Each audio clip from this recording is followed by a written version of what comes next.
Hey guys, welcome. Today I'm going to talk to you a little bit about the Facebook algorithm. And for those of you that don't know me, my name is Jillian Kaplan and I'm from jilliankaplan.com.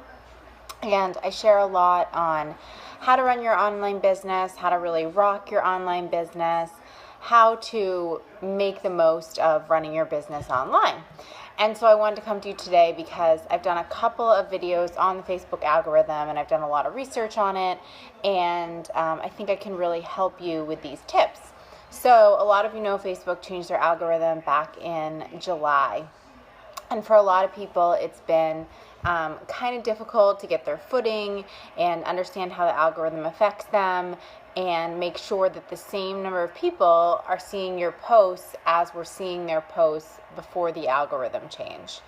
So if you haven't watched my first video on the Facebook algorithm, be sure to go to my videos and check that out. Today I'm going to give you my top 2 tips on how to really make the algorithm work in your favor. And if you find value at any time, you can feel free to use those emojis and show me some love. If you want to share this out, you can totally feel free to share this out or tag a friend that you think might enjoy it. And as always, I like to know where y'all are viewing from. So if you are on, please leave your state or your country just so I can see where my followers are viewing from. So the first tip I'm going to give you is kind of an oxymoron because it is to use the Facebook Live feature, just like I'm doing now. So Facebook wants you to use their enhancements. And Live is a relatively new feature. At first it was only available on the iPhone, but now it's available on all phones. And they actually do notifications every time that you go live. So if they're doing a notification every time that you go live, and not a notification every time that you post or do a picture or something like that, they clearly care about people being able to see you go live. So it's really important to use that feature. And I understand that going live is like a little intimidating. I still get a little bit nervous, but it's a super important part of running your business is going live.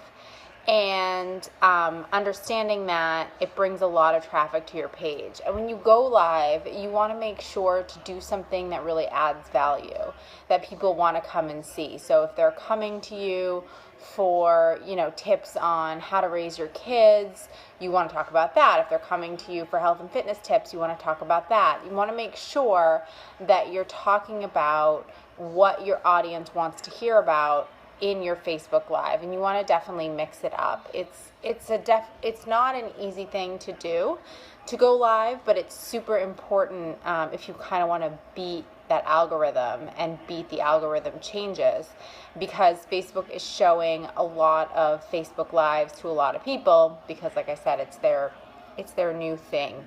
And anything that they can do to stay in the in, and anything you can help them do to stay in the in, is really going to help your business. So that's my first tip. My first tip is to use any new features they have that have come out. In this case, it is Facebook Live.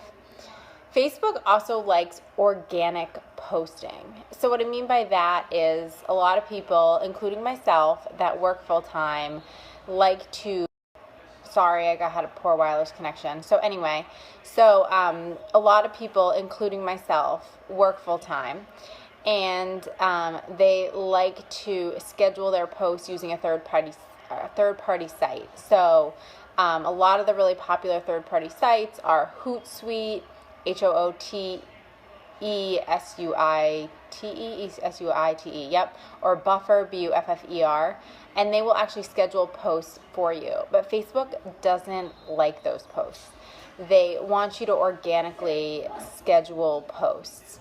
So they want to make sure that you are kind of posting as time goes. And so if you work full-time, like myself, I work full-time, you can come up with your post ideas and your pictures and put them in, like, I use notes or, Google Notes or something, and literally, use your lunch break and take 60 seconds of it and post what you were going to use Buffer to post.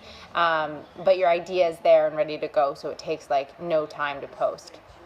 So if you're feeling stuck because you're using those sites and not a lot of people are seeing your stuff, that is kind of a good way to get around it.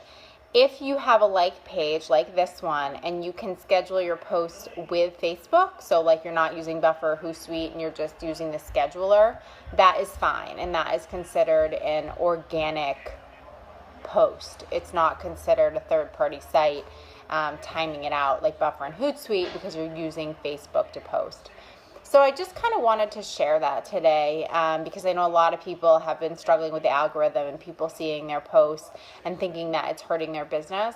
But if you kind of work it the right way and you make sure that you're using what Facebook considers as their own and new features, you're going to be just fine. And as always, adding value is the key. Adding things that your audience wants to see so they react to is so important.